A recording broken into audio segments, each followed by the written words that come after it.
Hey, How's it going? good. How are you? Good. Thank you so much for doing this. Yeah, thanks for having me. Of course. So, our podcast is about your journey in the music industry and how you got to where you are today. Awesome. Cool. Tell me about whereabouts are you in the world right now? Yeah, I'm in Dallas right now, actually. Dallas, Texas. Yes. Okay. I have family there. Do you know where Plano is?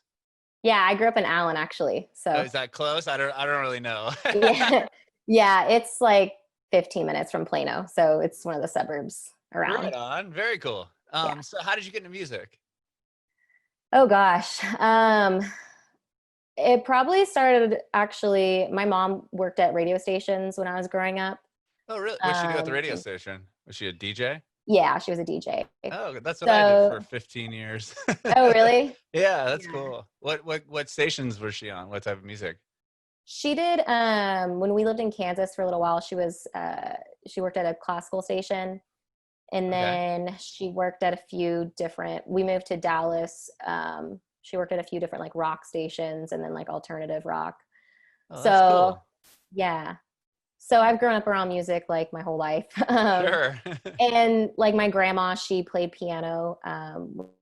We grew up and everything like that. So that kind of sparked my interest in music. And then I kind of like got a little bit into musical theater. And for my 8th grade birthday, mom bought me a guitar. Nice. It's actually the one back there. The And acoustic or so the Strat? the the acoustic, yeah, Nice. yeah.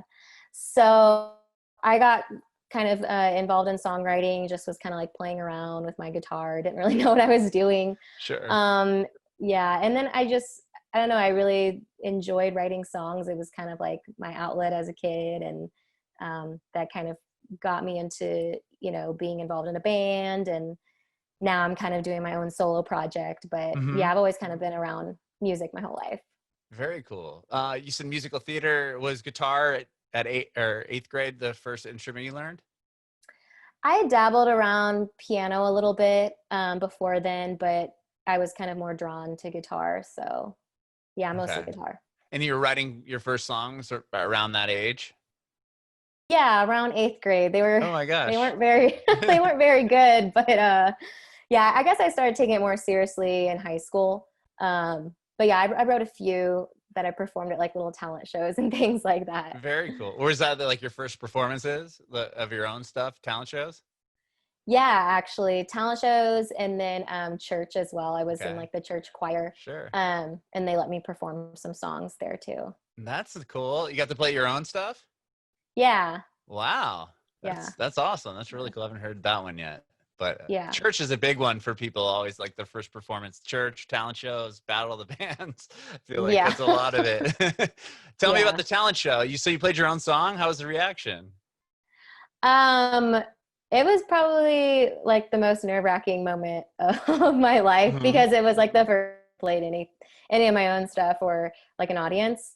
But it was really cool. I think like after that moment, it really like hit home for me that that's kind of what I wanted to do with music. Because like I said, I'd been doing so many different things like musical theater and I was dancing and everything like that. But just kind of like the feeling I got performing my own material and getting to share kind of those stories was more suiting for me and felt like more me. Hmm. So that's kind of like the avenue that I continued. Sure. And when did you start your first band? You said high school you're in a band? It started right when I started college. Oh, A okay. friend of mine at the time had been writing some songs together, and then we got some other people involved, and so throughout college, I was performing in like an indie rock band, and then later on, kind of started my own solo project. Oh, cool. So with the indie rock band, how like serious were you guys taking it, or was it just kind of like a fun thing to do in between like classes or Uh, whatever? I mean, we were trying to like really go at it. Okay. We entered, there was like this one Battle of the Bands competition to open for like Circus Survive. Wow. Yeah, and we got second place, so we didn't win, but I mean, we Did you were get to really play? trying to at the show. Yeah. No, we got second place, so we didn't get to, but Uh, it was still cool getting to be part of like the battle of the yeah, bands. that's rad. Yeah. So it Cool. was So you really guys fun. did that. Where did you tour or anything like that, or just play locally? We just played locally in Dallas, just kind of around the Dallas. Deep Ellum is kind of like the big music scene around here. So we did that for a while. And then we just all were kind of at different places in our lives. And kind of like some of us went in other directions. And I was writing a lot of my own material too. And so I kind of like took that and just decided to kind of do my own thing. Sure. And that's when you started your own solo project at that point? Yeah, Okay. right after that band broke up, I just was like, well, I'm gonna do my own thing now. So And what was the first thing you did with that? Did you put a record out? I know you have your second album's coming out, right? yes, my second Okay. album just got released. Or just came out. Um, Okay. yes, so I put out my first album, Maslow, in 2018, so 2 years ago, and that was my first solo record that I put out, and now I've got my new record out. Oh, okay. And with that solo record, how quickly after that other band fizzled out did you like go to the studio and record these songs?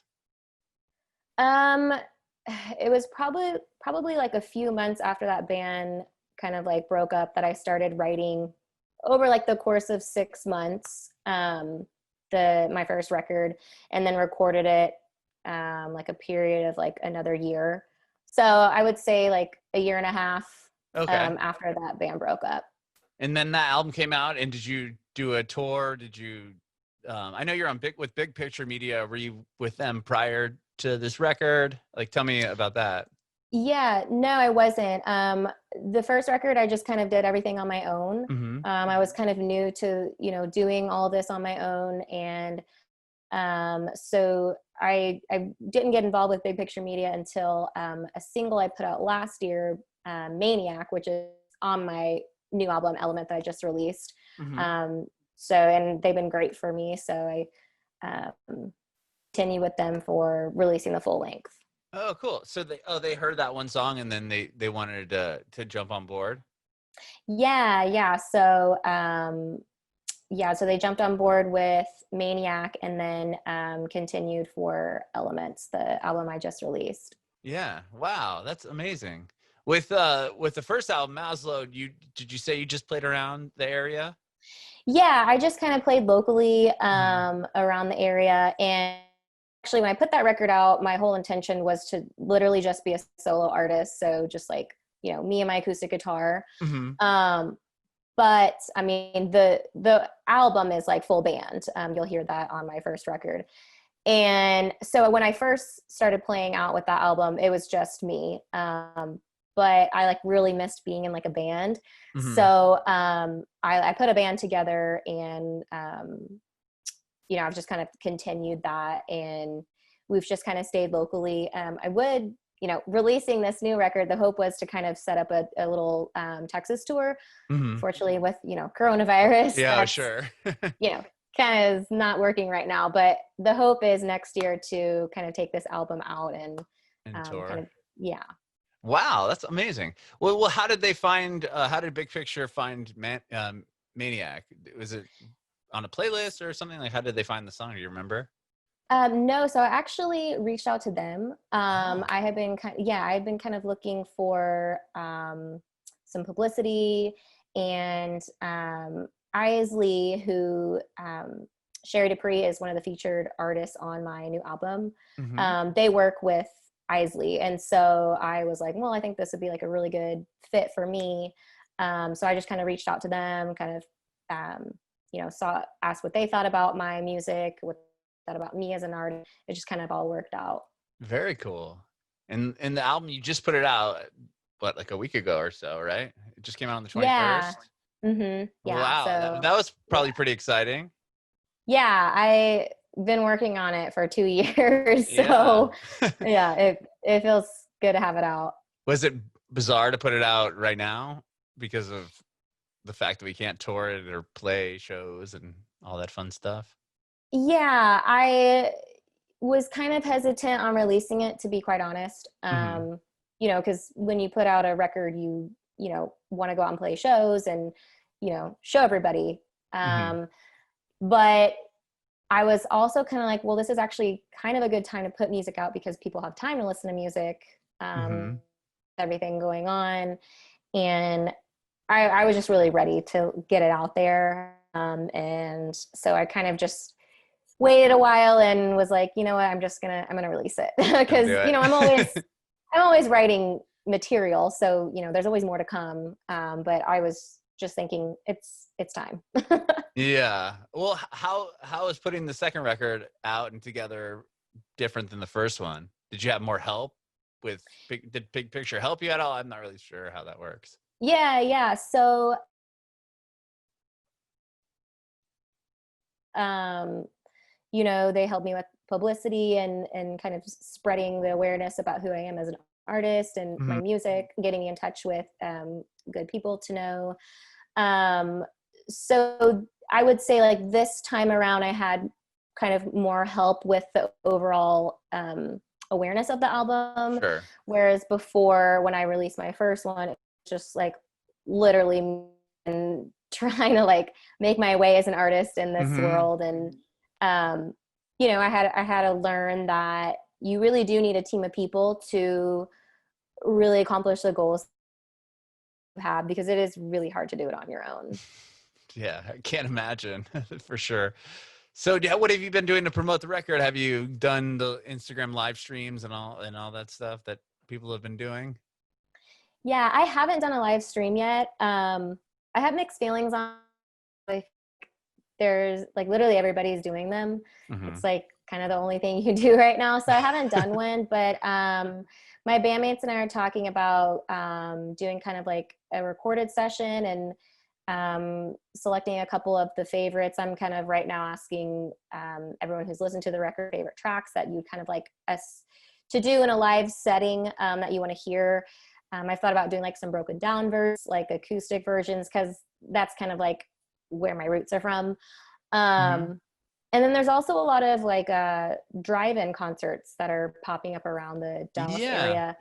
So I've been looking at those like last week, trying to get involved in those because those have just literally blown up overnight. And you know, I think it's really cool what they're doing at those. Um, Local artists they're bringing into those drive-ins. So that's probably hopefully the next step. Very cool. Yeah, I've seen we're here in San Diego. There's been a couple like in Southern California, but not too much. But that's interesting that Dallas has a bunch of them popping up. More Yeah, recent. Yeah, yeah. that's cool. At least they're, well, maybe it's because the state's different, or maybe there's less COVID cases or something. I'm not sure, but yeah, they haven't done that here yet. Just they started to, and then it like quickly they stopped. But Yeah. yeah, we'll see. Wow. Okay. Well, I mean, at least the record's out, which is awesome. I'm sure that felt pretty good. Unfortunately, you can't go out and play it. Like, what would you say your favorite song on the album is? Um, Probably Voices, is my favorite track.